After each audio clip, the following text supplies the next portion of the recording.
Olá, senhoras e senhores, estamos aqui com mais um episódio do CJPcast, né, o podcast do escritório Cunha Jordi Pinheiro Advocacia, e hoje a gente vai ter um papo bem bacana aqui, bem instigante, sobre posicionamento do advogado, ou do escritório, né, no mercado de trabalho, e a importância de se definir um nicho de atuação.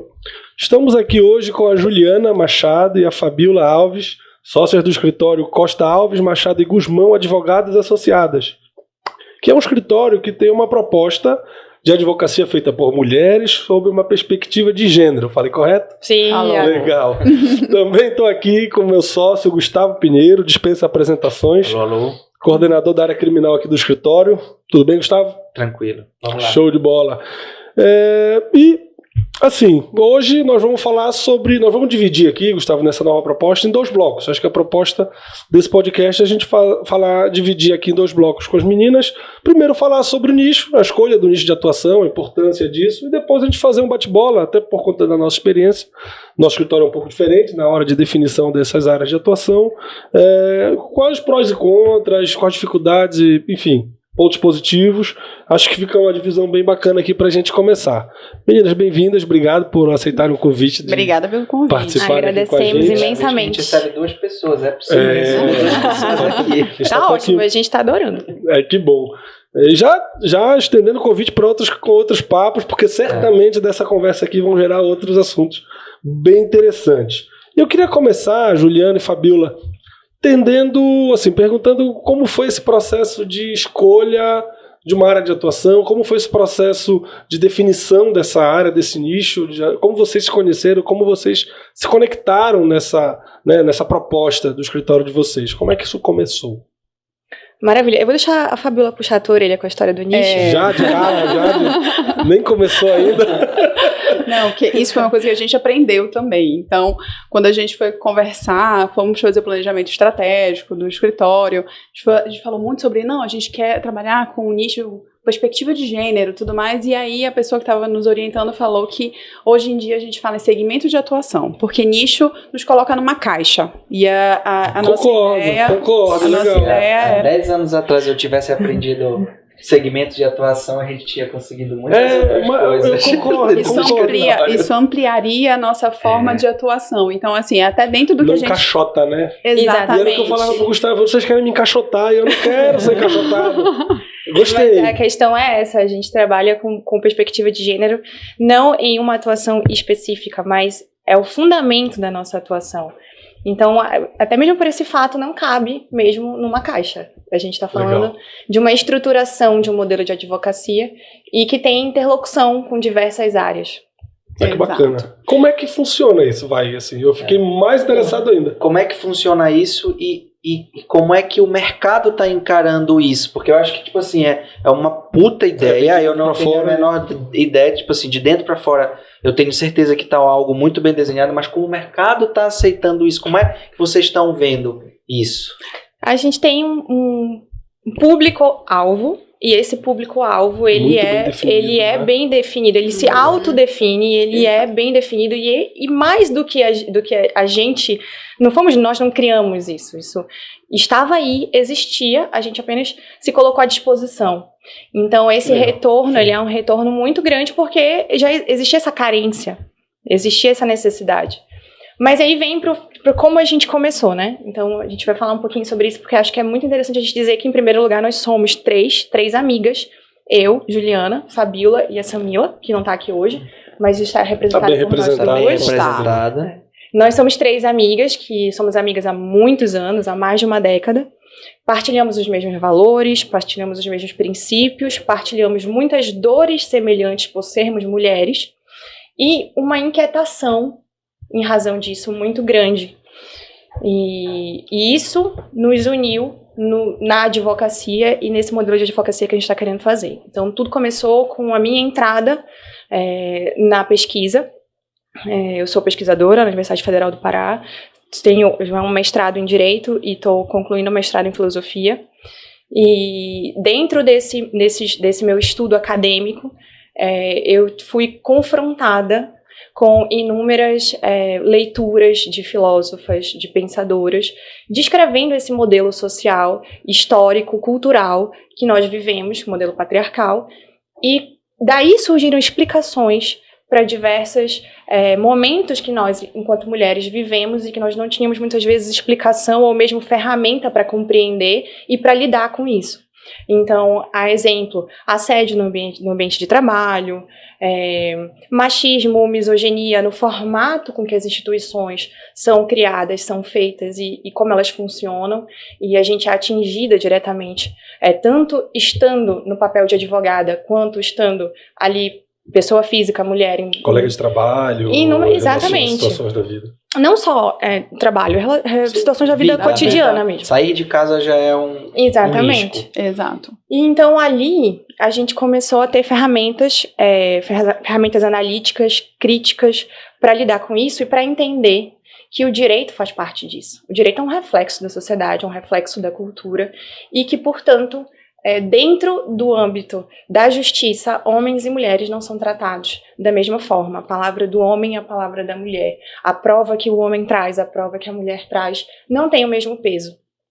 Isso é um fato. Isso não é Juliana, que estou dizendo. Estatística, Exatamente. A gente tem dados, a gente tem, pesquisas sobre isso. Recentemente a gente tem um protocolo de julgamento do CNJ, que é o protocolo de julgamento com perspectiva de gênero, que atesta isso. Isso é a primeira ferramenta no Brasil, dentro da justiça que nós temos, real, fática, que a gente tem condições de usar enquanto advogadas. E aproveitando aqui o podcast para deixar essa ferramenta muito clara para todos os advogados e advogadas que estão escutando, que devem usar.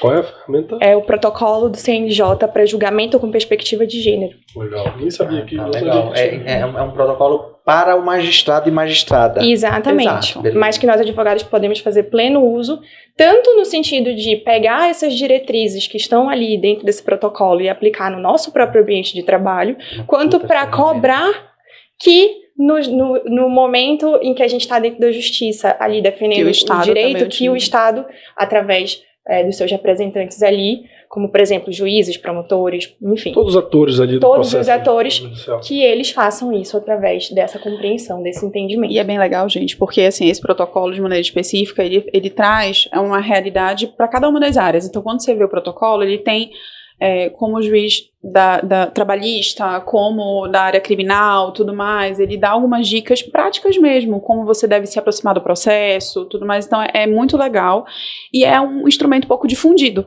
Sim, pouquíssimo. Agora que a gente ficou sabendo, eu fico pensando, minha cabeça já vai no 220 como estratégia, tipo assim, uma sentença que a gente está de repente advogando. Eu não tenho muito esse trabalho aqui, mas tráfico de drogas, a gente tem uma referência muito grande e infelizmente a mulher acaba se envolvendo no tráfico de drogas. Então, tipo assim, a sentença não respeitou esse julgamento a partir de uma perspectiva de gênero. Tipo, é uma puta ferramenta para eu vir e sabe, trabalhar no tribunal a nível de STJ, a nível de STF, porque eu imagino que esse protocolo tenha um fundamento constitucional que a gente consiga chegar até o Supremo. Com certeza. E traz pra gente uma ferramenta muito importante, que é a ferramenta da gente poder cobrar isso do Estado. Cobrar essa atuação do Estado. Ou seja, tem uma atuação da advocacia diretamente vinculada ao estabelecimento desses protocolos, e vocês enxergaram. Eu acho que essa é uma grande sacada.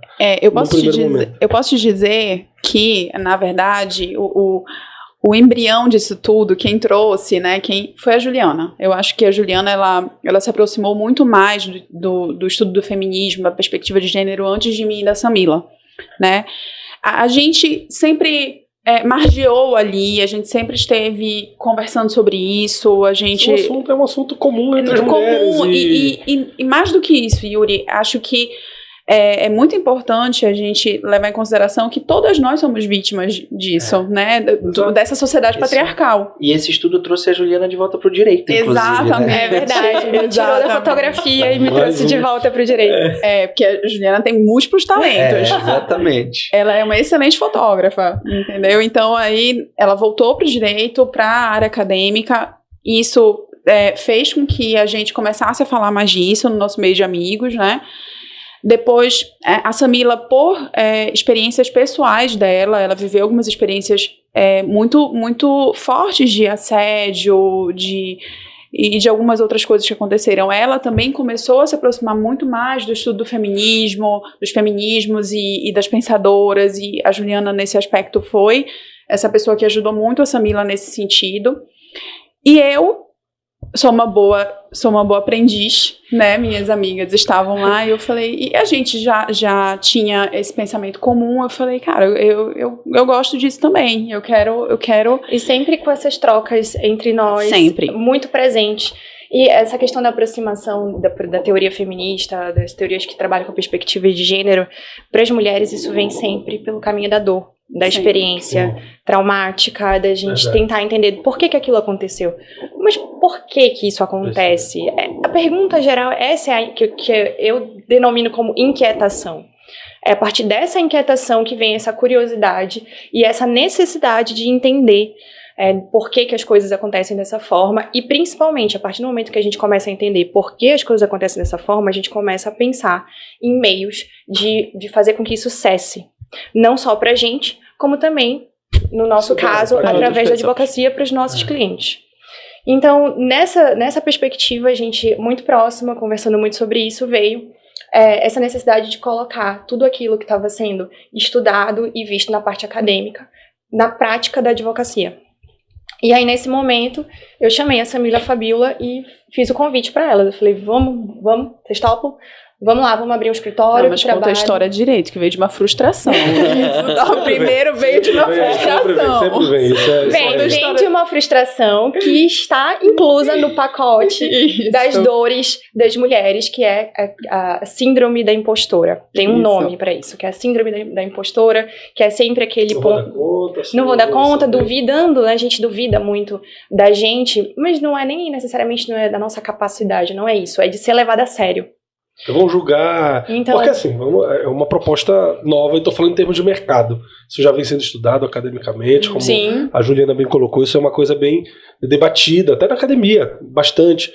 Mas assim, para o mercado de advocacia, sinceramente, eu nunca vi uma proposta com essa identidade. A nível de Belém, eu conheço assim, agora tem um de vocês, tem de outras pessoas, mas aqui em Belém, a primeira é que, não necessariamente com perspectiva de gênero como vocês, mas assim, escritórios só de mulheres, a Bruna e a Maísa começaram que é só de mulheres, a Bruna Core e a Maísa Correia, elas só trabalham a mulher dentro do escritório, etc. Mas não tem, vocês deram um passo a mais. É um mercado, é uma identidade de mercado. É um mercado e que é interessante isso. Assim, escancarado, e que vocês estão, imagino eu, que vão começar a nadar um oceano azul aí, porque realmente está completamente fora do radar. Assim, hoje existem outros escritórios aqui, nós não somos o primeiro nem somos o único que trabalha dessa forma, com a perspectiva de gênero escancarada. Existem alguns outros escritórios, algumas advogadas solo, que têm seu próprio escritório, que fazem esse modelo de advocacia. E isso é muito incentivado também. Eu faço parte da Comissão da Mulher Advogada, eu e a Samila, e a gente também tem essa conversa muito ali dentro, e dali de dentro também saem muitos embriões nesse sentido. O escritório da Gabi sentido. Também, eu não sei se saiu de lá. A Gabi estudou comigo na faculdade, então eu tenho as redes sociais, a gente está afastado, mas a gente acompanha esses movimentos. Aí eu vi que a Gabi também abriu recentemente com essa mesma perspectiva. E sempre com um grande incentivo da Natasha Vasconcelos, que foi a presidente da CMA até o ano passado, agora a Gabi é a presidente. E então existe esse grupo de mulheres advogadas discutindo e colocando isso em prática. Mas é claro que, se você olha para esse grupo de mulheres do qual nós fazemos parte e olha para o todo da advocacia, nós somos poucas ainda, tentando desbravar esse mundo da advocacia que, apesar de nós termos uma paridade de número de advogados, então entre homens e mulheres, nós não temos essa paridade em ocupação de cargos, a exemplo de cargos públicos, e principalmente, quanto mais você sobe na escada, mais essa paridade fica distante. Eu vou dar um exemplo para vocês. Isso na sociedade em geral, no mercado de trabalho sociedade em geral, exatamente. Na política também, sim. E eu vou dar um exemplo institucional da OAB. A gente tem, esse foi um dado que foi colhido por uma advogada estava numa mesa comigo no Cesupa, num evento do Cesupa, e ela trouxe esses dados que ela se deu ao trabalho de colher. E dentre todas as sessões, agora na última eleição que teve, só um estado tinha uma mulher como presidente. Foi de São Paulo, né? Foi a Patrícia. Todos os outros tinham várias como vice. Mas acho que tem 2 presidentes, não tem? É São Paulo e tem mais uma, eu acho, se eu não me engano. Mas assim, o dado não passa disso. Sim, se não são duas. Existiram, exatamente. Pouquíssimas chapas com mulheres, eu acho que a da Patrícia foi uma. Teve a chapa da Dora também, que é mulher em São Paulo. São Paulo foi maior, sim, a quantidade de mulheres, e aí ganhou a Patrícia em São Paulo. Mas eu acho que eu me lembro que foram 2 presidentes essa eleição, que foi a Patrícia e mais umas. E eu lembro a frase da Dora, quando a gente foi visitar ela lá, ela falou assim, cara, eu tô feliz, porque uma mulher ganhou. Assim, não fui eu, mas essa construção, noção de construção. Essa construção coletiva é muito forte dentro dessa muito consciente da importância do símbolo que São Paulo ainda. Assim, representatividade é algo que é muito importante pra gente. E a gente está falando aqui, e sempre é muito importante frisar, quando a gente está falando aqui nesse sentido de mulheres de paridade, a gente está falando em apenas um aspecto, que é mulheres. Se a gente coloca outros aspectos que são de extrema importância, tão importantes ou mais importantes quanto, como por exemplo, da raça, ou seja, mulheres negras, a gente não tem representatividade alguma. É pior ainda, aí o negócio alguma. Então é muito importante frisar que nós fazemos uma advocacia, que é uma advocacia com perspectiva de gênero e antirracista. Isso é parte estruturante da advocacia que a gente faz. E aí vem a pergunta, mas tudo bem, como é que isso funciona? Isso, essa era a pergunta. Porque na academia isso é muito debatido, isso é apaixonante, é um assunto muito instigante.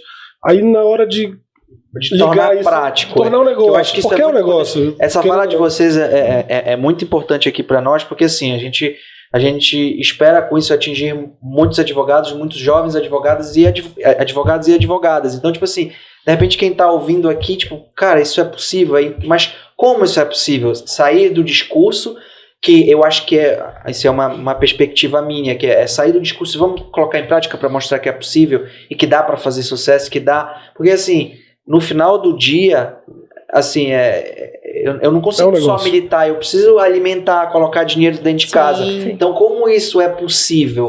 Essa acho que é a pergunta-chave. Eu acho que uma coisa que a gente não dá pra gente dissociar, né? A nossa advocacia, ela tá dentro, tem uma coisa que é muito clara para nós, que é a necessidade de educar, né? E isso é o primeiro ponto da nossa estruturação do nosso escritório. Quando a gente advocacia educativa. Os valores e missão de vocês. Exatamente. Então, assim, a gente optou, quando nós fomos pensar no modelo do escritório, que nós não seríamos advogadas somente de mulheres. Então, esse é o primeiro passo, porque quando a gente pensa numa advocacia com perspectiva de gênero, a gente pensa, vai ser só para mulheres. E não é esse o nosso objetivo. Nosso objetivo também é advogar para homens. Mas é, através da nossa advocacia, fazer os homens terem ideia de como, dentro desse modelo de sociedade, as mulheres elas estão em desvantagem. Então, assim, eu posso fazer um divórcio e eu posso advogar para um homem. Mas eu não vou ajudar esse homem a espoliar o direito de uma mulher. Entendeu? Ou usar de instrumentos argumentativos que são misóginos, machistas e que diminuem os direitos, a vivência, a existência daquela mulher, na maioria das vezes, mulher-mãe. Então, a gente vai deixar sempre muito claro para o cliente quais são as nossas limitações para trabalhar de atuação nesse sentido. Então, não esperem nem nossos clientes. E a gente tem isso no nosso nome, então é muito difícil que chegue pra gente alguém chegue pra gente querendo uma mensagem muito clara que vocês estão passando na... Exatamente, mas a gente jamais vai usar nenhuma tese, colocar nas nossas ações, petições, nenhuma jurisprudência, nada que tenha sido produzido no sentido de diminuir a existência, o direito ou a fins de nenhuma mulher. E isso existe na justiça de uma maneira muito grande e muito violenta. Exato. Então, o meu nicho específico, que não é o meu nicho.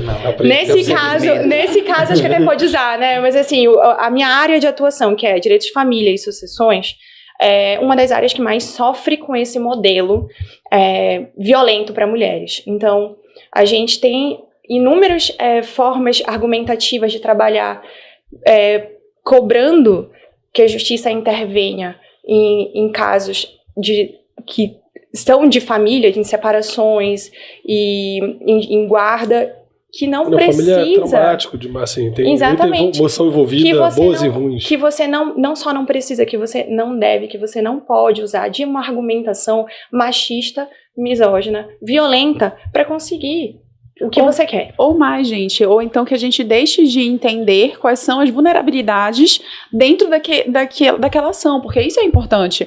Juliana falou aqui, uma mulher negra. São questões, são vulnerabilidades que se misturam ali, que precisam ser observadas dentro do meio jurídico, né? Então, como a gente torna isso prático? Primeiro, tendo muito claro que a gente precisa educar, ajudar as pessoas a se educarem nesse modelo social e de que no direito é possível que a gente faça um direito que seja, que promova equidade, que promova de forma respeitosa, tudo mais. Isso faz com que algumas pessoas não queiram ser nossos clientes. Isso é claro. Eu acho que isso num Cada primeiro posicionamento você traz. Isso é num primeiro momento. Mas termina que eu vejo o raciocínio aqui, que aí eu não posso deixar de pensar, mas vai lá. Mas assim, isso é óbvio, algumas pessoas não vão querer nos ter como advogadas. E isso, para nós, sempre foi algo muito claro. Mas também tem muita gente que se aproxima, inclusive muitos homens que hoje estão interessados em entender o seu papel dentro desse modelo patriarcal, tudo mais, de como eles podem mudar a maneira de se reestruturar. Com esses valores muito bem posicionados, assim, acho que até você, por um lado, afasta quem tem uma premissa de utilizar dessas artimanhas para ter um benefício judicial ali, ou para jogar. Tem muito jogo psicológico, muitas vezes. Tem muito jogo de poder. Muito jogo de poder que influencia nesse processo de... Nesse ponto que eu ia dizer que, até estrategicamente falando para o homem, talvez você estar sendo advogado, ter como advogada pessoas que têm essa perspectiva... Como reafirmação daquela posição. É uma estratégia brilhante, assim, no sentido, tipo assim... padrão ético. Mas eu vou fugir. Então, tipo assim, existem situações, mas situações em que eu já consigo entrar com uma perspectiva de, cara, eu acho que eu vou conseguir o que eu quero, no sentido não de arrancar aquilo da mulher, etc. Mas, cara, eu preciso conviver mais com meu filho.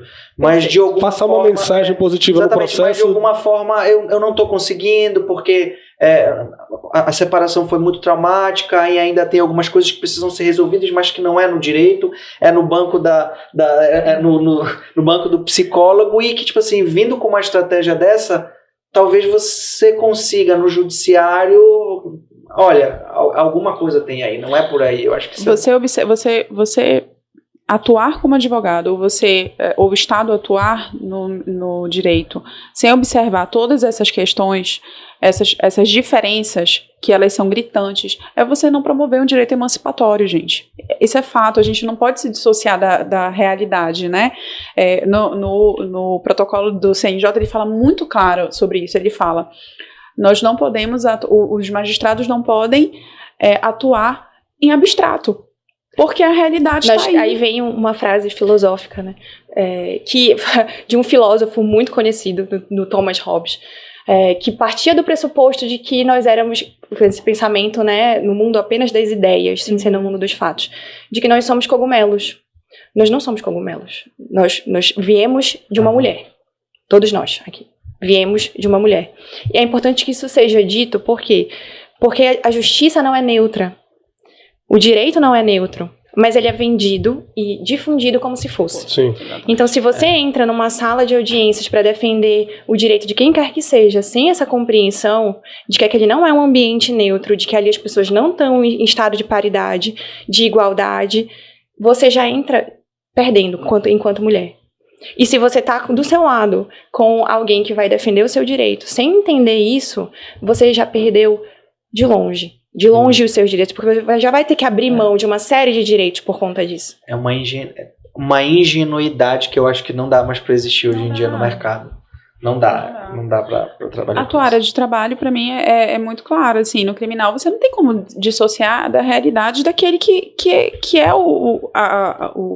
quem comete o crime, não tem como, né? Isso a gente precisa entender qual é o contexto em que aquela pessoa está inserida. Então, se você pensa numa pessoa de periferia, você já vai perceber que existem vários fatores sociais que contribuem. Então, imagina uma mulher, e a grande maioria das mulheres periféricas são negras, Sim. né? Então, imagina um contexto, e esse contexto, se não for levado em consideração, você não está falando sobre direito, você está falando sobre poder. E aí, quem pode exercer o poder em cima de quem? Então, esses são os pilares essenciais. Tá claríssimo aqui que isso aqui faz brilhar o olho de vocês e os olhos de vocês para essa atuação, e essa é a chama que tá acesíssima aí, dentro de vocês. Tá ali assim. Tá gritando. Assim, não, e assim, a gente pesquisa assim, na hora que a gente define a montagem de um escritório, planejamento estratégico de um negócio, para você definir uma área de atuação, um segmento de atuação. São parênteses, que tu viste que elas já começaram um passo à frente de muita gente, porque elas já começaram fazendo uma gestão estratégica. Exato. Porque a gente juntou três amigos. Eu falo assim, a gente só começou a entender sobre gestão estratégica em 2017, quando eu fui fazer. Mas aí, justiça seja feita, isso vem já da experiência da Fabíola e da Samila, que são advogados já na estrada. Eu ia chegar nesse ponto da experiência de vocês se encontrando, porque parece ter uma diferença aí de experiência de vida até o momento em que vocês, vida profissional, quero dizer, claro, até o momento onde vocês se encontram e parece que se encaixam. E isso faz essa chama de cada uma virar uma fogueira, uma coisa assim, tá claro, isso é muito legal de ver. E era o que eu estava dizendo antes, assim, para você definir um segmento de atuação, uma área, um nicho, vou me permitir aqui a licença poética para falar nicho. Ele quer dizer segmento, mas ele tá falando nicho. Porque existe um nicho também. Assim, é difícil, gente, é difícil se desapegar das caixas. Mas existe um nicho. Existe um nicho. Assim, se fosse se o escritório de vocês fosse um escritório só de família e sucessões, seria um nicho. Não é o caso. Então eu apresentei vocês errado e fui muito bem corrigido. Mas existe um nicho, certo? Então assim, até para quem está escolhendo um segmento, está escolhendo um nicho ou uma área de atuação, essa chama tem que estar muito acesa. Assim, eu não vou é muito difícil um advogado ser bem sucedido escolhendo a área, e a gente vê muito assim, a gente pesquisa assim, qual é o ramo da advocacia dá mais dinheiro, uma das mais quais áreas são as pesquisas do Google, qual a área do direito que dá mais dinheiro, qual a área do direito escolher, são as duas perguntas assim mais fortes a serem feitas. Entendeu? Exato. São essas duas. Então, isso assim, nunca nem passou pela nossa cabeça nesse sentido. A gente vem de um lugar... também, mas assim, vocês tentaram unir... Não nesse sentido. Na minha cabeça, a gente não... pouco. Então, sabia que tinha passado. Não, a história da Juju é ligada ao direito de família, acho que desde que ela entrou na faculdade. Desde o primeiro então, ano de faculdade. Mas... Então, se eu fosse pensar em ganhar dinheiro, coitada de mim, eu tô no direito de família, gente. Direito de família não dá dinheiro pra ninguém, dá só problema, né? Só dor de cabeça. Mas olha, aí que eu queria chegar. Eu não acho, eu acho assim, quando você faz uma coisa que você tá tão apaixonado por fazer, você acaba fazendo aquilo dar certo, assim, de uma outra forma. O cara tá fazendo uma coisa ali numa área, que escolheu uma área só porque naquela pré-pesquisa dele, naquela pré-compreensão, porque ele viu alguém dando certo numa área, acontece muito com o criminal. Muito com o criminal. O cara deixa o criminal... a primeira paixão. A primeira paixão, mas assim, muita gente pega assim, eu não quero criminal, eu vou ganhar dinheiro, né? Então assim, muitas pessoas que vão por esse caminho acabam não se frustrando. E na nossa área do direito, na advocacia, o que tem de gente frustrada não está no gibi. E assim, porque você não consegue manter isso aceso. Então assim, quando você consegue manter isso que está claro em vocês, certamente o negócio, falando do negócio em si da advocacia, vai dar certo. Assim, o caminho para dar certo pode demorar mais, pode demorar menos, mas assim, eu vou falar uma palavra assim, mas o tesão que você tem de enfrentar as dificuldades que todo mundo tem... É o propósito. Exato. E quando você encaixa isso você faz um negócio dar certo. O nosso propósito, e aí é o coração do nosso escritório, do que a gente faz, é de transformação, é de ser transformador, de ser uma semente, de plantar alguma coisa que seja chave de mudança. Porque foi assim que chegou para nós também. Foi assim que chegou para nós. Trabalhar... Primeira perspectiva de gênero, independente do nosso trabalho, foi assim que chegou pra gente. Né? Pra Juliana, foi um reencontro. Juju. Eu chamar de Juju. Vocês viram, né? Que eu ia falar Juju, aí eu corrigi. Pra Juliana, foi o retorno que deu problema. Mas assim... Juju, que fofa é só o apelido. Não, e Juju é só pra quem conhece há muito tempo, não é pra todo mundo. Encontrar com ela na rua e dizer, oi Juju, tu espera que tu vai ver um negócio desse. Mas assim, pra Juliana foi um retorno pro direito, foi um apaixonar-se pelo direito novamente. Pra Samila foi uma forma de emancipação pessoal, foi depois de algumas feridas dela, né, que estavam muito abertas, ela perceber que, primeiro, a perspectiva de gênero, o feminismo, era uma forma dela se reencontrar e dela se perceber enquanto mulher, E se fortalecer. E se fortalecer, exatamente. E pra mim, foi realmente reacender a chama dentro da minha vida profissional. Porque, assim, depois de muito tempo no direito, quando você não tem muito claro qual é o teu propósito, você realmente vai esmaecendo, né? Você vai ficando, as coisas vão virando procedimentais. Exato. E a advocacia tende a ser, dependendo da área que você trabalha principalmente, né? Se tornar procedimental, burocrática. Você trabalha com processo, né? O nome que a gente trabalha todo dia já é forte, né? Exatamente. E já incute na cabeça. A cultura também, a gente é formado numa cultura burocrática. Exatamente. E a gente é formada numa cultura machista, racista, misógina, que nos afasta completamente do que a gente tem de mais posto culturalmente. Nós somos uma sociedade formada de maioria de mulheres, de maioria de pessoas negras. E essas são as pessoas que menos demandam na justiça por questão de impossibilidade, de fato, são as que menos ganham, as que menos conseguem. E são as que mais são demandadas, pelo menos na minha área criminal. Exatamente. Então, é o público. Junta... Perseguidas, né, no caso. Também. Então, junta a nossa percepção social, a nossa vontade de mudança. E eu acho que não tem nada mais precioso do que você lidar com pessoas e você conseguir, através, aí que vem o que é muito bonito da advocacia, você dar esse retorno para aquela pessoa, de algo muitas vezes que aquela pessoa acreditava que estava completamente perdido. E dentro da minha área, especificamente a atuação com o direito de família, você fazer isso nesse momento que geralmente é o momento mais difícil da vida daquelas pessoas, é muito potente. Então, daí vem toda essa chama, mas principalmente do que a Fabíola falou no início, que é da parte educativa. A nossa advocacia não funciona sem a educação. Sem a educação que a gente procura fazer, sem o modo com que a gente faz o nosso atendimento. O diferencial começa na maneira, a partir do momento que o cliente entra pela porta do nosso escritório, a forma como é atendido, a forma como a gente lida com essa pessoa que está passando por um momento extremamente difícil, já tem esse diferencial, porque já é feito em cima dessa compreensão. E eu acho identidade também. Exato. E fica mais, parece que fica mais fácil quando a gente pensa no direito de família. Mas assim... desculpa te interromper. Todas são do direito de família? Não, como é essa pergunta que eu ia fazer. Porque, tipo assim, a gente já entendeu que vocês estão segmentadas. Mas as áreas... Mas assim, dentro da nossa caixinha aqui, assim, tipo, como é, assim, do ponto de vista prático, assim, como é que vocês estão dividindo, assim, é óbvio que a gente sabe que no início do escritório, todo mundo se ajuda, todo mundo faz tudo de tudo, mas assim, qual é o planejamento de vocês nesse sentido? Porque, mais uma vez, a gente é possível, vocês estruturaram, tendo alguma caixinha dentro ou não? Não existe caixinha. Sim, desde o início. A Juliana, ela é responsável pela área de direito de família do escritório, né? Eu, até pela minha experiência profissional, eu trabalho na parte civil, então, empresarial, civil, consumidor fica comigo, e a Samila, ela é especialista na área trabalhista.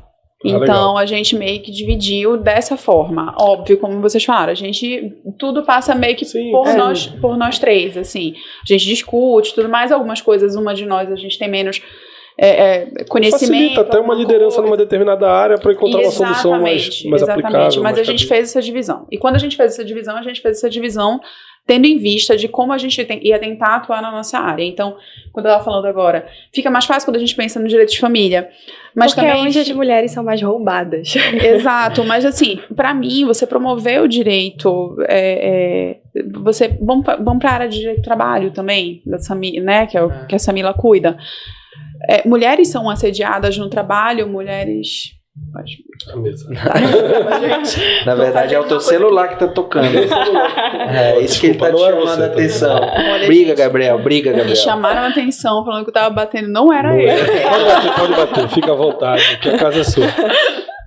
Não, mas voltando. Mulheres também precisam na área trabalhista, precisam ser bem representadas. E a gente muitas vezes não é. Entendeu? Assédio. Absurdo dentro de... É muito mais fácil você ter direitos trabalhistas negados a mulheres do que a homens.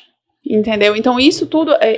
E aí, gente, quando a gente fala dessa forma de receber o cliente, promover o acolhimento independente da área em que ele for. Desde o primeiro momento. Porque quando você chega para um advogado, você tá chegando porque você teve o direito de ser negado. Sim. Então, ou uma perspectiva muito negativa daquilo que você foi alimentada, não necessariamente pelos instrumentos da justiça, mas aquilo que a justiça passa como imagem. Exatamente. Então você chega lá, e aí você chega pro advogado e fala, olha, eu trabalhei minha vida inteira e não recebi minhas verbas rescisórias. E aí, para quem tá lá no dia a dia, na lida do dia a dia, isso é muito simples. Vou fazer o cálculo, vou entrar com a ação e tudo mais. Mas para quem teve seu direito negado, não é algo simples. A gente trabalha com a perspectiva máxima da escuta. Exato. E eu sei que nos demanda. Nós, enquanto advogados, sabemos que nos demanda muito tempo. E não só tempo. Aí eu sempre puxando sardinha pro meu lado, né? No direito de família, os meus atendimentos invariavelmente acabam sendo de uma esmagadora maioria de mulheres. Essas mulheres chegam numa situação psicológica de muito sofrimento. Né? Demanda de família. O que a gente tem de mais importante, de mais precioso, de mais estimado, que não seja família? E quando a gente está falando de mulheres, necessariamente, de maneira majoritária, a gente está falando de mães. Sim. Então você está falando de uma mulher que está lidando com a possibilidade de ser confrontada a respeito do direito de ser mãe. E como exercer esse direito de ser mãe. Exato. Apesar julgamentos de toda parte. Exatamente. E apesar de que o dever de cuidado é sempre imposto à mãe. Então você quer, na maioria das vezes essas mulheres chegam trazendo demandas que são: eu estou com toda a carga do cuidado, estou com todo o ônus, sem nada de bônus, e ainda com uma dificuldade imensa financeira de lidar com aquilo. Porque a gente tem inúmeros desdobramentos que eu acho que hoje não é esse o ponto do que a gente está discutindo, mas que é importante que a gente saiba. Então a gente precisa fazer o acolhimento dessa mulher.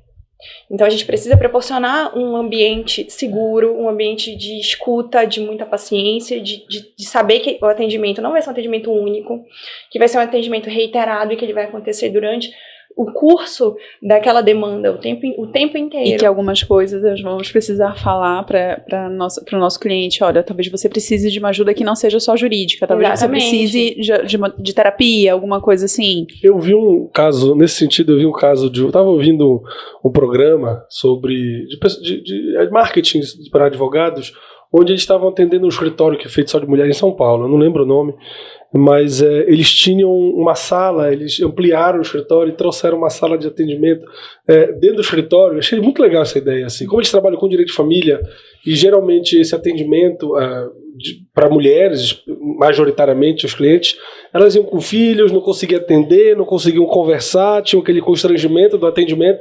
Aí eles montaram 2 salas extras no escritório, ampliaram o escritório delas, fizeram uma brinquedoteca, uma creche com um profissional, enfim, de pedagogia, sei lá, para cuidar ali naquele momento, enquanto as mães eram atendidas, e também terapia dentro do escritório, ou seja, com uma psicóloga fazendo parte da estrutura do escritório. Eu falei, cara, que sensacional isso. Isso é fantástico. A gente tem não, a inclusão de mães, e aí é o que eu falo como mulher mãe de 2 filhos. Desculpa, é só para concluir, porque uma coisa que eu esqueci. Isso facilitou na definição da estratégia do escritório para, enfim, diversas estratégias para diversas demandas, pelo simples fato da cliente, mulher, mãe, que se sentiu violada por alguma razão, ficou mais livre em falar, sem o constrangimento da criança, sem o constrangimento de não querer falar do pai, muitas vezes, na frente da criança. Então, eles conseguiram entender que eles se armaram cada vez mais de argumentos jurídicos reais, por conta de uma simples estratégia de atendimento, de acolhimento. Com certeza. E, na verdade, isso vem do basilar de compreender que mulheres não são incluídas no espaço público. A gente não tem inclusão de mulheres no espaço público. Se você olhar... Vou dar um exemplo muito simples. O extremo de violência que algumas deputadas federais sofreram por amamentar seus filhos no plenário. Eu acompanhei. Não, eu por levar, você não tem como levar seus filhos. Não existe trocador no banheiro masculino. Exatamente, por vezes eu precisei trocar o Vinícius e tipo assim, onde é que eu vou trocar o Vinícius que não tem trocador? Por quê? Porque o cuidado é da mulher. Colocado para mulher e para mãe. E isso tudo é difundido na nossa forma de viver. E vem dessa cultura de que mulheres foram criadas para o espaço privado e homens para ocupar o espaço público. Então, por que nós não temos, por exemplo, no fórum, uma brinquedoteca? Nós não temos uma disponibilidade, especialmente de uma na área de família, né? Na audiência. E não só, vamos lá, e não só para aquelas mulheres que estão ali demandando os direitos, para nós advogadas. Nós temos filhos. Sim, vocês advogados, vocês têm filhos, mas vocês nunca vão ser impactados nesse sentido de terem que levar o filho para o trabalho, muitas vezes, como nós acabamos tendo. Então, eu como advogada, preciso fazer uma audiência. Não tenho com quem deixar meu filho, por que eu não tenho mais espaço? Alguma coisa. Exato. Quando tem babá, né? E quando você tá delegando, e a gente entra na questão do racismo muito claro aqui, você tá delegando o cuidado para outra mulher. E nessa maioria esmagadora mulheres negras, porque o trabalho doméstico no Brasil é feito por... Isso é um dado do PNAD contínuo do IBGE. 92,3% de mulheres negras. Que é o trabalho de cuidado remunerado. E nós temos a divisão, né? Trabalho de cuidado remunerado e o não remunerado, que são o que nós mulheres fazemos de maneira não remunerada. E aí entra aqui uma frase da filósofa Silvia Federici, muito conhecida, que diz o seguinte: o que eles chamam de amor, nós chamamos de trabalho não remunerado. E somos nós que fazemos. Eu não sabia de quem era, mas mulheres. Eu tinha ouvido essa... E é instigante, assim. A gente se coloca numa situação de... A gente não vai. Vocês se colocam, imagino que antes, assim, quanto essas mulheres são potentes, assim, ante a estrutura, ante a burocracia, ante ao estamento que em tese está ali para garantir direitos a elas e na prática mais violam do que... Exatamente. E aí vem a nossa base é essa, ter esse entendimento, colocar esse entendimento para jogo, assim, difundir isso e ter... coragem também de vocês. Coragem, mas somos mulheres privilegiadas. Isso é uma coisa que a gente não pode deixar de levar em consideração, né? Nós somos mulheres brancas, nós somos classe média, então tudo isso faz a gente ter toda uma possibilidade de pegar e falar, não, vamos atuar dessa forma. Eu tenho certeza que muitas mulheres do direito adorariam... Tem a mesma dor, mas não... E é aquilo que eu falei, no final do dia o que importa é colocar o dinheiro no bolso. Exato. Aí, eu preciso trabalhar, eu sou advogada, eu adoraria fazer isso, mas infelizmente eu não consigo, porque eu não posso ainda escolher algumas coisas, ou então a minha condição de vida não vai me possibilitar nunca. E aí vem a questão da gente se unir também. Sozinha seria muito mais difícil.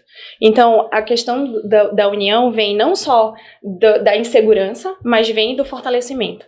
Então, dentro do próprio movimento feminista e dentro da própria perspectiva de gênero, da advocacia que a gente faz, da nossa forma de construção, ela está sempre pautada numa construção que é coletiva. Então, para a gente, é muito mais fácil fazer isso sendo nós três, do que se fosse só eu, ou do que se fosse só a Fabiola. Mas assim, uma organização é o que eu bato muito aqui no escritório. Quando a gente vai fazer seleção, mesmo que não seja da área criminal, eu venho para fazer as perguntas difíceis das pessoas.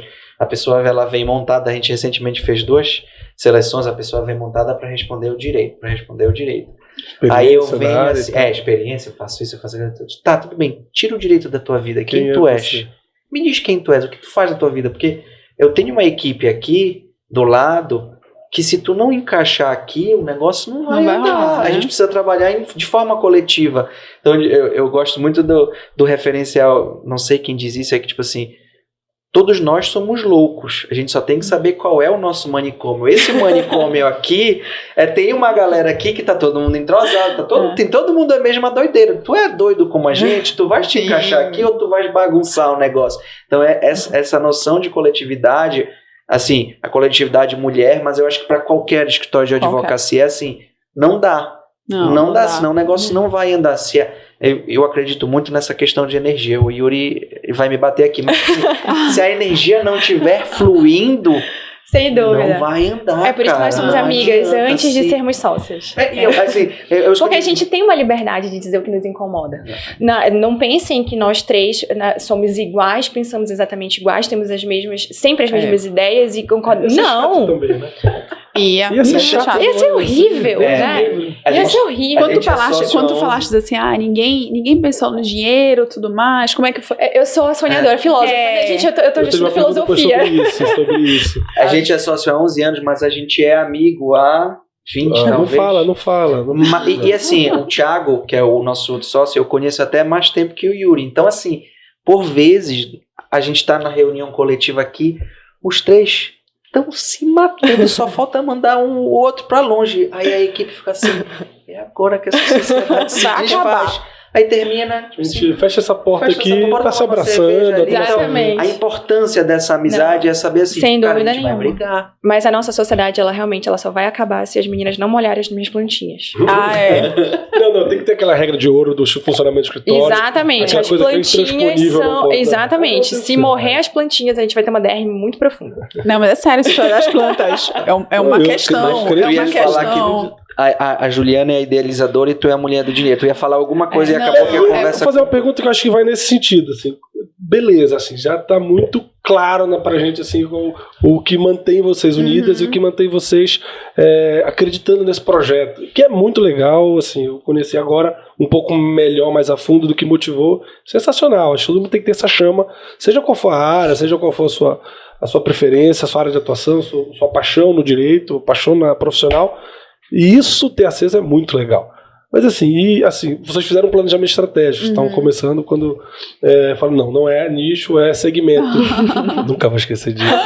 Não, mas assim, como é assim, estratégia de captação de clientes? Vamos lá, essa pergunta já é mais direcionada, vou olhar aqui direto, que eu sei que ela que vai responder esse ponto mais pragmático. A sonhadora aqui fica... Não, mas assim, como é que, assim, isso deve ser debatido entre vocês, todo mundo precisa dessa parte mais pragmática da coisa, para poder funcionar, para que isso possa manter aceso.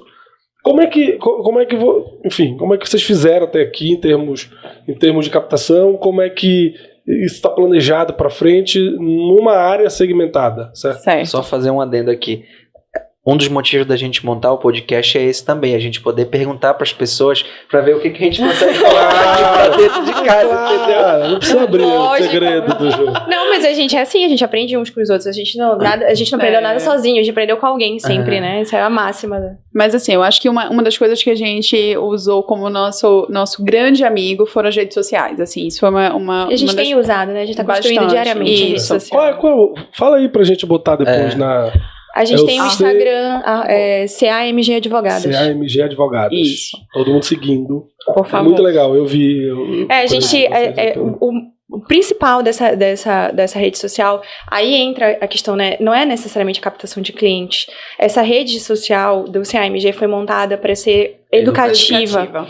Só que, de maneira muito clara, isso capta naturalmente. Sim. Organicamente, clientes, organicamente. Mas é isso, ela foi construída para ser educativa. Então, ali a gente faz entrevista, a gente não tem estrutura para fazer um podcast ainda, mas se tivermos, já estão convidados. O dia que nós tivermos, já estão convidados. Só falar com o Gabriel, ali. já resolve. Mas a gente faz entrevistas, a gente compartilha conteúdo, a gente compartilha decisões, a gente compartilha a nossa visão e o nosso entendimento em cima daquilo que está sendo feito, está sendo produzido. E isso realmente, organicamente, tem trazido resultado muito positivo. Aí, beleza. Rede social. Vai lá, Fabiola. Esse é um dos nossos pilares, né, de captação. A gente também, nós criamos, desde que pensamos no escritório, em prestar consultoria. Então, essa foi uma outra forma. Fugir do contencioso. Um pouquinho. É o sonho de todo advogado. Gente. Mas tu sabes que essa ideia de prestar consultoria vem da ideia de educar. Também, tudo vinculado. Então, a nossa ideia... Então, assim, vamos montar uma consultoria onde a gente possa explicar para empresas, né, como elas podem... escritórios de advocacia. Querendo contratar a gente para fazer uma consultoria. Claro, vamos começar aqui. Mas a gente, por exemplo... Novas práticas de ESG, né? A gente estamos falando tanto que dessas novas práticas com certificações, com necessidade de... Que não apenas... Antigamente era só ambiental, mas agora abrange tudo. Governança, social...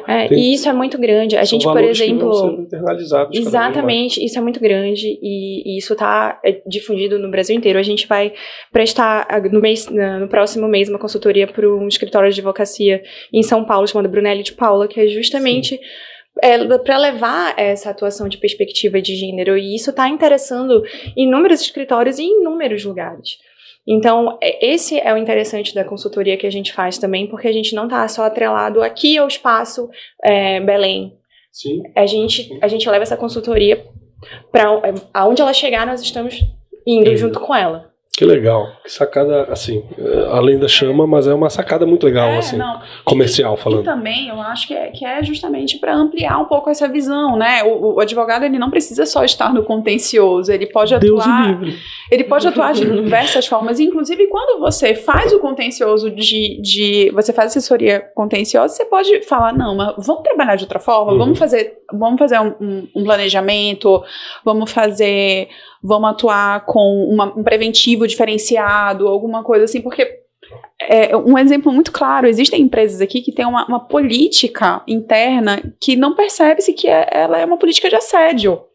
Sim. E aí quando você fala disso dentro de uma empresa, quando você abre os olhos, você pode... E ajuda a montar, né? Exato. Ajuda a montar Mas o cliente tem que estar também um pouco aberto, assim. Vocês devem ter histórias assim de aqui nunca aconteceu, aqui não sei. Quando você vai ver, ele é confrontado, a pessoa confrontada fica... Mas, Yuri, uma coisa que eu dou um exemplo básico. Antes da gente estudar sobre feminismos, assim, várias vezes a gente fala, não, mas isso não é feminismo, isso não é machismo, isso não é misoginia, isso não é assédio, isso é uma brincadeirinha. A gente está tão acostumado. Que a gente, muitas vezes, alguma coisa incomoda dentro da gente quando isso acontece. Mas a gente não olha para isso da forma como deveria, justamente por essa educação que nós temos, que é essa educação machista. Então, aquele incômodo, quando você não consegue denominar, você não consegue também criar ferramentas para impedir. Exato.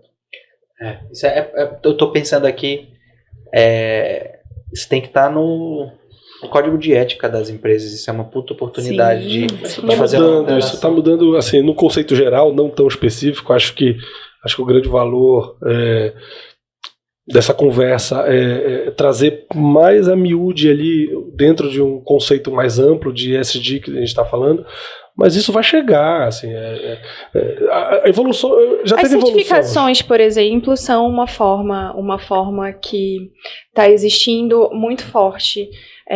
As certificações que as empresas precisam e estão buscando como um diferencial dentro do mercado são, eu acho que, uma ferramenta importante e que nos auxiliam a essa mudança. Então, para você ter um selo verde... Abre uma portinha, por exemplo, para você entrar com... Exatamente. Você precisa fazer essa reestruturação da sua empresa, ou se você for criar uma empresa do zero, você vai ter que prestar atenção nisso, para que você consiga esses certificados e tenha um diferencial no mercado. Quando você pensa em compliance, hoje que é isso que eu estava pensando.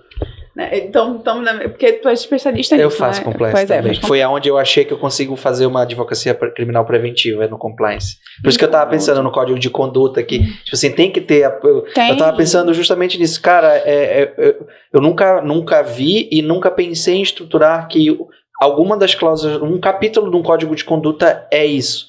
Porque o que as pessoas não conseguem entender da importância do compliance é que o compliance está para proteger a empresa. Exato. E hoje um dos riscos assim mais altos que a gente tem é o risco de assédio. Que às vezes aquela pessoa, ou pelo machismo, o cara não sabe que ele está assediando a mulher, mas ele está assediando a mulher. Uhum. E aí assim, o compliance a gente diz assim, que é o planejar, executar, é o PDCA. Planejar, executar, botar em ação, etc. Sempre ficar vendo. Então, tipo assim, eu tenho que planejar isso, eu tenho que executar isso, eu tenho que treinar, eu tenho que ensinar as pessoas a isso. Às vezes nessas grandes empresas ninguém consegue entender por que pessoas das mesmas empresas não podem se relacionar. Pelo simples fato, porque na hora que você dá um passo, você pode estar assediando. Isso é uma proteção inclusiva. Eu tento convencer as pessoas disso, tipo assim, bundão, isso é uma proteção pra ti. Porque tu acha que tu é o bonitão que tu tá dando em cima da mulher, que tu vai ganhar a mulher, tu estás assediando e no final das contas é tu que vai dançar com isso. Pra tentar conscientizar. Não é ele que vai dançar, quem dança é a mulher. Mas tá mudando, vocês concordam que tá tendo evoluções, pelo menos em termos pequenas, o que a gente tem são evoluções. A gente não pode dizer que a gente não tem evoluções, a gente tem, mas muito pequenas. O que acontece? Por exemplo, a gente começa a ter essa compreensão, mas aí você vai para olhar para dentro da empresa, você não tem uma ouvidoria, você não tem um espaço seguro para essa mulher fazer a denúncia, você não tem, inclusive, é preciso sim medidas de coação para que isso cesse. Então, quem perde o emprego é a mulher. Não, pois é, mas o que eu tô te falando é o seguinte, ela foi assediada, mas quem perde o emprego é ela. Mas esse é o ponto, porque assim, a mulher perde o emprego, mas ela pode entrar na Justiça do Trabalho se estiver assessorada por vocês, por exemplo, vai ganhar uma indenização. Isso é ruim para a empresa. Então, o Código de Conduta tem que ter isso para, tipo assim, o cara assediou, demite o cara, é causa de justa causa. E aí a empresa está protegida no sentido, cara, esse é código de conduta, meu amigo, para dar uma justa causa é muito mais fácil. Um procedimento administrativo. Muito importante. Mulher, ele fez isso, tá bom, então pronto, tá demitido, meu amigo, acabou. Assim, muito importante. Isso é a imagem da empresa, muito, que as redes sociais estão aí para isso. Assim, uma mulher coloca a boca no trombone de que ela foi assediada na empresa XY, esse dano pode ser irreparável. Isso acontece em todas as áreas, né? Para ela, inclusive. Por que eu sou aqui? Eu tô insistindo nisso. Porque quando a gente olha pro fático, né? Pros momentos que essas coisas acontecem. Você falou, por exemplo, fica ruim para a empresa. Primeiro, para uma mulher conseguir fazer uma denúncia. Sim. É praticamente impossível. Por quê? Porque na maioria das empresas ela não tem um espaço seguro para fazer isso. Ela vai ser descredibilizada, vai ser revitimizada. Exato. Então, assim, muitas vezes, tudo bem, faz um atendimento daquela mulher para ouvir aquele assédio. Faz isso com essa mulher 1, 2, 3, 4 vezes. Ela fica revivendo ela experimenta aquilo novamente várias vezes. Por quê? E aí, se fosse um homem fazendo uma reclamação, esse homem não ia ser ouvido 2, 3, 4, 5 vezes. Sim. Ele dá um depoimento, aquele depoimento é o que vale. Sim. Isso tudo precisa ser dito, verbalizado, porque mais uma vez, a gente só consegue criar ferramentas e mecanismos para cessar esse tipo de comportamento quando a gente entende o que é o comportamento e as nuances desse comportamento. Exato. Aquilo que não é dito, que não é verbalizado, que não é concretizado, fica no mundo do apagamento. E mulheres vivem secularmente no mundo do apagamento. Esse é um ponto muito importante. Então, é necessário ter tudo isso que você está falando, mas é necessário entender a profundidade do que é conseguir que uma mulher, por exemplo, faça uma denúncia sobre o assédio. E as razões pela qual a maioria das vezes ela não faz. E esse é o ponto, porque o compliance não é só ter no código de conduta um programa de compliance, bem, tipo assim, eu preciso ter um canal. E aí, mais uma vez, o que vocês estão falando aí, a minha cabeça... Então, tipo assim, a partir de agora eu preciso ter isso no código de conduta e de repente eu preciso ter um canal de denúncia específico para mulheres.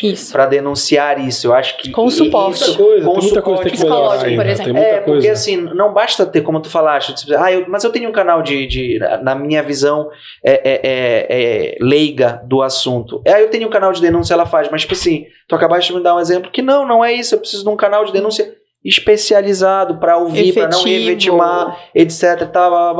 E é assim, fazer isso acontecer. Aí assim é um programa de compliance. Aí eu tenho um programa de compliance estruturado. E assim, hoje quando eu pensei assim, elas estão nichadas, será que vai dar certo? Na verdade, não, elas estão assim. Já viram um problema? Elas têm o problema elas tá têm aí. Porque assim. É um povo, né? Povo. Na minha ignorância, tipo assim, elas devem estar trabalhando muito com direito de família, essa questão ali, um racismo. Não, na verdade, assim, eu tenho uma perspectiva empresarial, eu tenho uma perspectiva trabalhista, eu tenho uma perspectiva de família, eu tenho uma perspectiva. Empreender é isso, você encontrar o problema, viajando por exemplo, do problema. A gente não faz previdenciária. A nossa escritório, por isso que eu falei no início, no momento a gente tem uma atuação de direito de família e sucessões, civil com a Fabíola, trabalhista com a Samila. Mas um dia pode crescer e ter também tributário, previdenciário. E tem como explorar tributário para mulheres? Mulheres, e também mais um fato científico e de dados. Mulheres pagam mais tributos que homens proporcionalmente. Previdenciário. Mulheres têm muito menos acesso à questão previdenciária do que mulheres. O que não falta nesse momento pra gente são dados provando isso. Então, que se transformam em demandas também. Exatamente. Assim, e oportunidades. E oportunidades, demandas e assim, o que a gente achava que era uma coisa nichada, na verdade tem um mundo de atuação assim, pela estrutura de hoje, pela falha das estruturas sociais em abranger, né, em corrigir essas deturpações sociais, vamos colocar assim, tá aí a atuação, com grandes problemas, infinitas possibilidades das mulheres se encontrarem, mulheres e homens que queiram também se encontrarem assim, acolhidas. A gente tá falando de mulheres, mas a gente também não colocou da pessoa trans, da pessoa... Exato. A gente não colocou assim, tipo... Isso sim, a gente tá falando de um segmento. Né? A gente tá falando de um segmento que se ramifica, na verdade dentro, por exemplo, da teoria feminista, da atuação de perspectiva de gênero, a gente fala que se interseccionam. Então, são vulnerabilidades que se interseccionam. Então, eu, Juliana, sou uma mulher, mas sou uma mulher branca, uma mulher de classe média. Então, eu tenho uma vulnerabilidade, que é a vulnerabilidade de ser mulher. Mas se eu fosse uma mulher negra, uma mulher, por exemplo, uma mulher negra lésbica, eu tenho uma interseccionalidade de vulnerabilidade que me fazem estar num lugar social muito mais violento do que eu, Juliana. Sim. Então, isso é algo extremamente importante. A gente não usa mulher como uma categoria universal. A gente usa mulher compreendendo que é uma categoria plural, com vivências específicas, e é importante que a gente saiba disso quando a gente vai falar de direito e de direitos no plural, e da busca do direito dessas pessoas. Mas assim, só fazendo um adendo, tu falaste, tu acha que tá melhorando? Pelo menos a gente discute sobre isso hoje em dia. A gente tá aqui hoje, a gente tá conversando com vocês sobre isso. Porque isso é importante, assim, e trazer pra mesa essas discussões amplia a visão, faz com que as pessoas elas se deparem com uma realidade que talvez elas nunca tivessem se deparado. Né? E, vamos dizer, usava isso como um hobby, mas na verdade eu posso usar isso como profissão. Eu gosto de ler feminismo, mas cara, eu posso usar isso profissionalmente falando. Uma coisa que eu gosto de fazer. E aí acende a chama que vocês estão acesa. De repente a chama já está acesa, essa pessoa só não vê a oportunidade. Acho que até aqui o que a gente mais conseguiu contribuir, talvez, claro, além de todo o conteúdo, mas assim, a possibilidade de você ver, oportunidades estão aí. Você precisa, geralmente a chama está acesa, mas a pessoa não encontra como direcionar a sua atuação e fazer valer a pena aquilo que você estudou a vida inteira, que você se formou, enfim, utilizar o teu conhecimento, a tua capacidade, o teu profissionalismo a favor de uma causa que te apaixone. Claro. E assim, e acho que a grande contribuição talvez é dizer assim, cara, as oportunidades estão aí, saibam ver na paixão um instrumento de transformação, uso fático, de uso e tal, isso que é sensacional.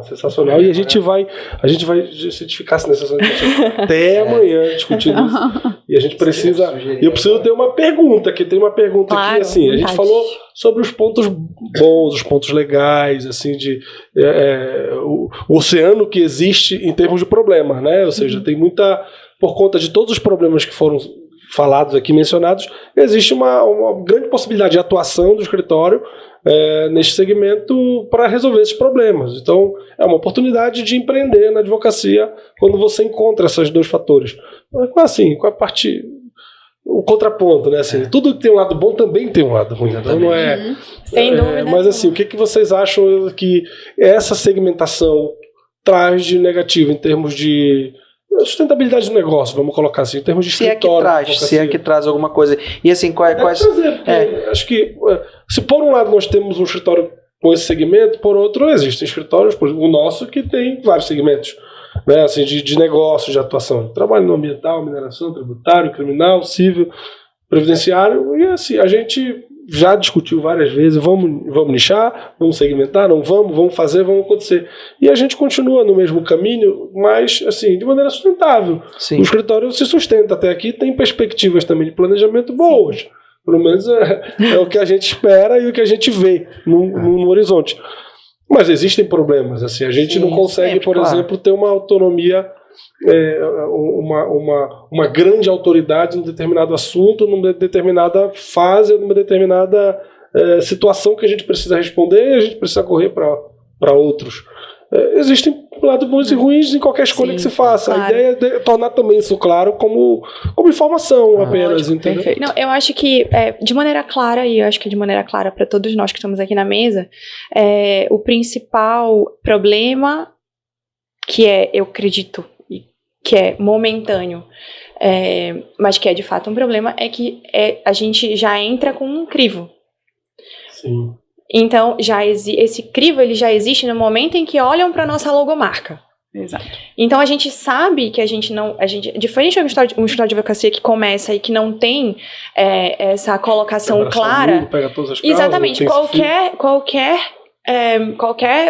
pessoa, qualquer cidadão com qualquer tipo de pensamento vai procurar aquele lugar, aquele escritório. Nós não. Nós não, porque a gente tem sim uma parcela grande de pessoas que não querem trabalhar dessa forma ou não querem uma representação do seu direito dessa forma. Então existe esse crivo. Mas por que eu frisei que é um problema que eu acredito que seja momentâneo?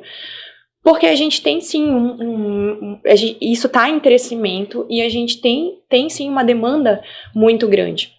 Nesse momento que nós estamos começando, obviamente nós estamos aqui construindo tijolinho por tijolinho. Exato. Mas a gente também acredita muito nos tijolinhos muito sólidos que nós estamos colocando para construir essa escada. E a gente está fazendo isso com muita paciência, com muita maturidade. Eu não conseguiria, por exemplo, fazer isso com tanta maturidade se eu não tivesse a Fabíola e a Samila comigo, que são advogadas extremamente experientes. Então, trazem essa carga muito grande da solidez, da experiência na advocacia. Ficou muito claro aqui que eu sou a sonhadora, e elas são... Eu sou a sonhadora e eu tenho 2 pés e 2 braços no chão, que são elas, né? Eu gosto de fazer assim, tu és o balão, e quando tu tá subindo muito, elas puxam a cordinha. Dão aquela segurada, calma, volta aqui. E isso é muito importante. É importante ter esse equilíbrio. Com certeza. E assim, a pergunta que eu queria fazer também nesse pedido para dizer quais estão sendo as dificuldades do ponto de vista prático de efetivamente implementar, abrir o escritório. A gente teve a nossa experiência há 10 anos atrás. Hoje, o que vocês estão enxergando? Assim, o que vocês estão... Se vocês estão enxergando algum tipo de dificuldade, qual é essa dificuldade? Ou vocês trabalhando junto... É óbvio, trabalhando junto é mais fácil, mas o que vocês podem trazer dessas experiências para o pessoal entender aqui o que é abrir um escritório de advocacia? Com certeza. Bom, eu vou falar um pouquinho, mas acho que a Fá pode falar sobre isso melhor, então eu vou deixar mais tempo para ela, mas deixar muito claro que a gente começou sem nada, 0 dinheiro. Isso. Bate aqui. É isso, porque assim, às vezes as pessoas entendem, eu preciso de estrutura, preciso ganhar, não sei o que, beleza. Começamos na sala da minha casa. A advocacia na sala de casa. Agora, nesse momento, para ser mais específica, nessa semana que iniciou, nessa segunda-feira, hoje é sexta-feira, nós fizemos a compra da nossa sala, do nosso espaço físico. Mas até hoje nós estamos trabalhando na sala de casa.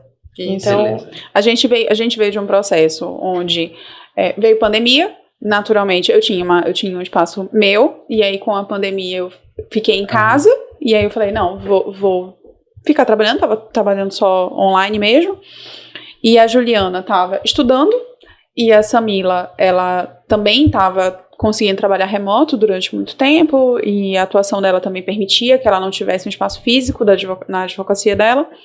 Então, quando a gente decidiu, não, vamos abrir o escritório, então a gente falou assim, então tá, vamos começar com o quê?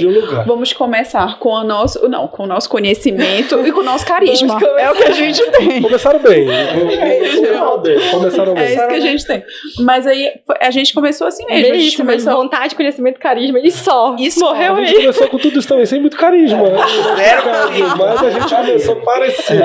Mas aí a gente começou entendendo que nesse momento a gente precisaria, vamos então começar a atrair clientes para que nós pudéssemos nos capitalizar e aí depois a gente pudesse dar outros passos. Daí a importância da rede social, do posicionamento. Exato.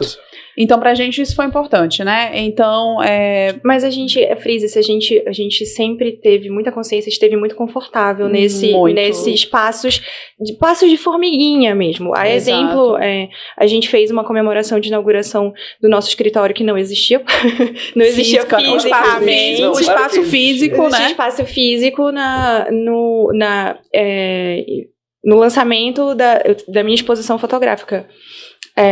Já aproveitando fazer uma propagandazinha aqui de 2 segundos, que dia 2 de junho vai ser o lançamento do meu livro, que é Mulheres na Pandemia, Exposição das Margens, que foi a minha dissertação de mestrado no Direito. E por que eu tô falando isso em relação à exposição? Porque eu fiz também um trabalho fotográfico, um projeto fotográfico para compor essa dissertação, em que eu fotografei mulheres trabalhadoras do ver-o-peso no momento da pandemia. E eu ouvi essa exposição fotográfica e a gente aproveitou e falou, vamos aproveitar essa exposição fotográfica que tem tudo a ver com o que a gente faz no nosso escritório e vamos lançar o CAMG. Nós não temos espaço físico. Que legal. Sensacional. E a gente tem um escritório. Claro, nós temos. Sensacional. Exato. Então, assim, do ponto de vista prático, dinheiro é uma questão que é realmente difícil. Mas o problema é que todo mundo acha que você precisa de muita coisa no início. E a verdade é que a gente constrói uma carreira, uma vida profissional ao longo do tempo. Então, você vai começar alugando uma salinha pequenininha. Se você não tiver condições, você vai atender no coworking. Depois você vai se capitalizar, porque você vai ter mais clientes, você vai ter credibilidade no seu trabalho. E isso vai te dando possibilidade de alçar novos voos. Então, você vai alugar uma sala maior. Se em algum momento você tiver condições de comprar uma sala, você vai comprar.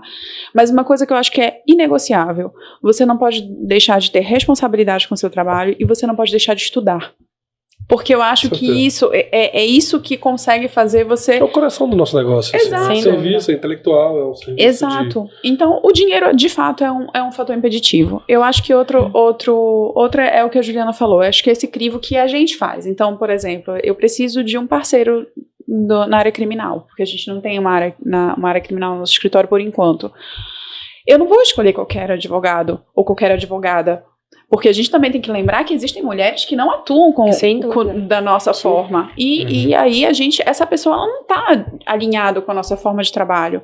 Então, isso é um crivo, porque naturalmente a gente vai fazer associações, a gente vai ter parceiros de trabalho. Assim como outros advogados também não vão querer fazer uma associação conosco, com o nome do nosso escritório, porque não concordam com o tipo de advocacia que a gente faz, trazendo a perspectiva de gênero. Então, a gente sai nesse crivo, por exemplo. Sim. Exato. Mas assim, eu acho, gente, que tudo isso que a gente está falando dos fatores impeditivos, tudo mais, é muito dentro dessa nossa realidade. Eu acho que é uma realidade de quase todos os advogados, mas com o benefício que a gente já falou, de sermos privilegiadas, né? O nosso escritório, ele nasceu em setembro do ano passado. Isso. 2021. Isso. Na verdade, ele nasceu na nossa cabeça, né? Mas é onde começa. O nosso começou na mesa do Shopping Boulevard. Pois é. Olha aí. Mas não é legal isso, assim, eu sempre falei muito isso para as meninas. A gente sempre, nós três tivemos estamos confortáveis nesse lugar de sermos pequenos. Exato. De sermos Sabe, não temos. A gente começou com um total de 0 dinheiro, 0 reais. De caminhar o caminho inteiro, Exato. certo? Assim, aquele prazer, aquele orgulho de construir. Cada vitória diária é comemorada. E Exato. assim, tem uma isso. coisa também que às vezes é tolo demais. Mas pensar que, por exemplo, porque eu tenho 15 anos na advocacia, ou porque a Samila, acho que a Samila deve ter uns 13 anos, mais ou menos. 13, mais ou menos isso. É que a gente é do mesmo ano, eu acho que eu e tu. Eu acho que tu formou um ano na minha frente. Aí é tu, eu e a Samila. Então, pronto. Então, porque eu tenho 15 anos como advogada, eu não tenho que recomeçar. Eu não tenho que começar a dizer. Isso é tolo demais, gente. Tem muita gente nessa fase. Muita gente, muita. E eu acho que a pandemia mexeu muito com as pessoas. Muita coisa. Então, as pessoas estavam com aquele sentimento represado muitas vezes, não sabiam o que fazer. Como a gente encontra gente que está recomeçando agora? Não, e assim. Não, mas eu não vou recomeçar, eu não vou voltar a ter. Tô velho já, para não sei o quê. Não, eu não vou mais fazer certas coisas, porque isso naturalmente me tira do meu lugar de conforto, né? Assim, quando eu cheguei para as meninas, eu falei, olha, gente, eu tenho alguns clientes fixos que eu preciso manter, tudo mais, tarará. E aí, quando a gente foi conversar a respeito da estruturação do escritório e tudo mais, eu falei assim, cara, é um recomeço grande para mim, né? Como para Samila também era. Então, seria muito tolo se a gente pensasse que por conta disso a gente não tinha que fazer algumas adequações. Porque, na verdade, hoje eu estou extremamente mais feliz do que eu estava antes. Entendeu? Mesmo que eu ainda atue em muitas coisas com que eu atuava, mas hoje eu entendo que eu tenho um horizonte muito mais amplo para explorar. O recomeço ele é visto como de forma ruim, né? Ruim. Isso é muito bobo, gente. Porque muita gente vê o recomeço como um retrocesso e não como uma reestruturação necessária para que a gente seja feliz com aquilo que faz. É o começo de uma coisa diferente, é o recomeço, Exatamente. Né? E não apaga a nossa história. Eu acho que isso é importante. Você está falando de recomeço, você não vai jogar fora tudo aquilo. No caso das meninas, foi um recomeço da advocacia. No meu caso, foi um conseguir unificar todas as demandas que eu tinha espalhadas e que formavam quem eu sou.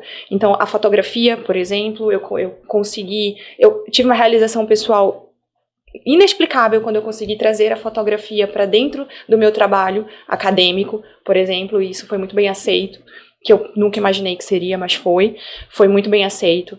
E pegar isso e trazer esse pacote, o pacote da pesquisa, do estudo, da fotografia e da advocacia para uma coisa só. Tudo deu sentido no direcionamento. Exato. Exatamente. Então eu que por muito tempo me senti como uma pessoa perdida, que fazia várias coisas e ao mesmo tempo e que não gostava da advocacia e que ao mesmo tempo pensava, eu faço várias coisas e não faço nada.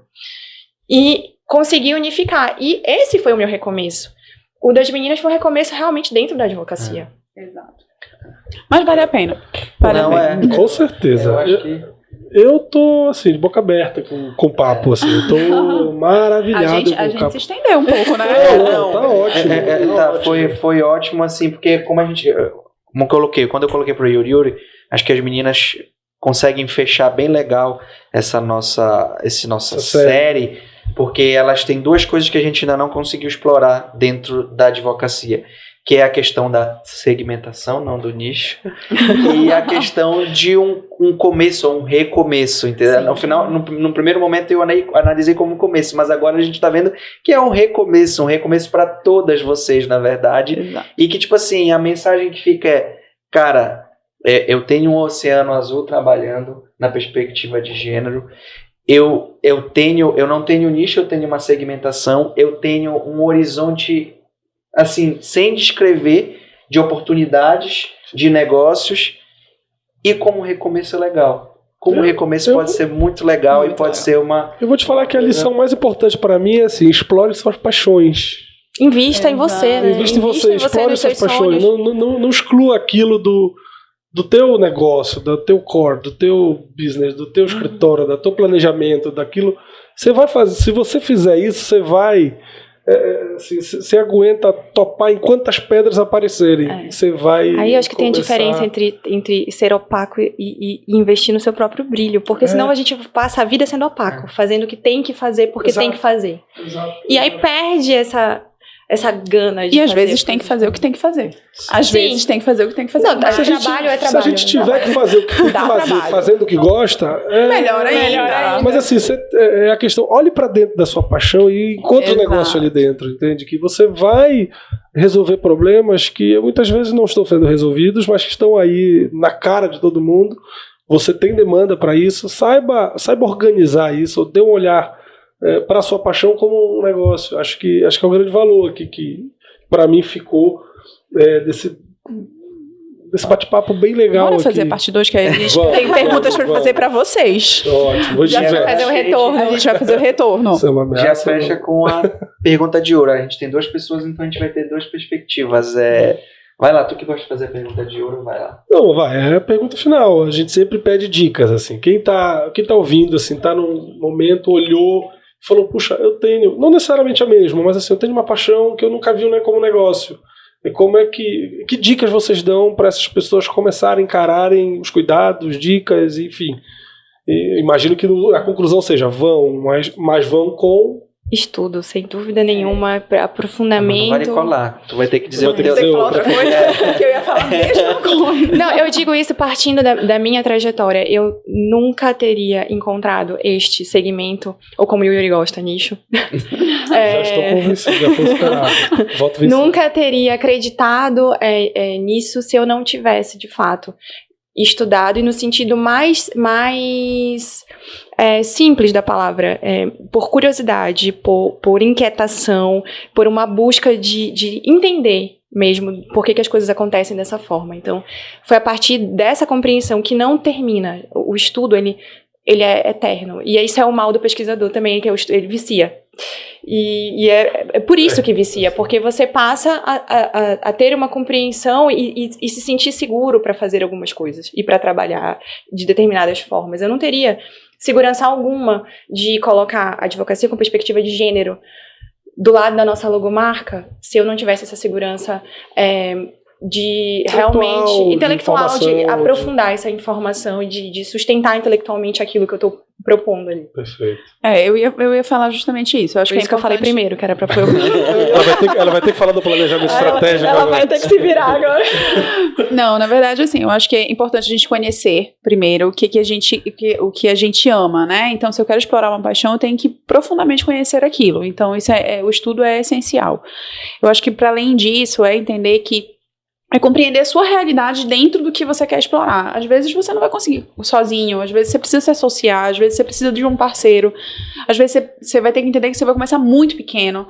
Então, a sua realidade, estudar a sua realidade, colocar a sua realidade em perspectiva é importante. Sabe? A gente não pode sonhar é importante, mas a gente também tem que trazer para nossa realidade. Pé no chão, né? Tem que ter pé no chão, porque no final das contas, é como o Gustavinho falou, precisa colocar comida na mesa. Né? Então, eu acho que a segunda coisa é isso. E a terceira coisa que eu ia dizer é que a gente vai receber muito mais não do que sim. Ao longo da nossa caminhada, a gente sempre tem que estar preparado psicologicamente para isso, porque é difícil. A gente tem que ser resiliente. Esse é o ponto. A gente tem que estar pronto para receber os nãos, para dizer, vou chorar, vou hoje a gente pode chorar juntas, a gente se abraça e chora juntas. É isso, assim, com quem você tá do lado faz muita diferença nesse apoio de... Muita. Então, assim, você vai hoje vou dormir triste e tudo mais, mas amanhã falar assim, não, vamos lá, esse não vai me ajudar de alguma forma lá pra frente. E tentar mudar a rota, se de repente a rota não tá legal, entendeu? Não, eu quero explorar essa paixão aqui, exato, mas desse jeito não tá legal. E assim, gente, não tem medo de pedir ajuda, né? Eu lembro quando a gente começou a falar do escritório, eu falei para as meninas assim, eu já, além de advogada, eu já tive empresa, tudo mais, e muitos dos erros da minha empresa aconteceram porque não tinha planejamento estratégico, né? E aí eu virei para as meninas e falei assim, cara, a gente precisa disso agora, que a gente tem condições de começar certo.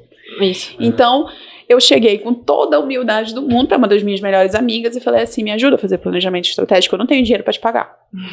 Eu te pago no futuro, pode ser? Ela falou assim, não, eu quero te ajudar nesse projeto. E ela me ajudou. Então, assim, seja humilde. Contem com a sua rede, né? Exato. E aí a gente precisa frisar que, enquanto rede de apoio de mulheres, é incrível a gente...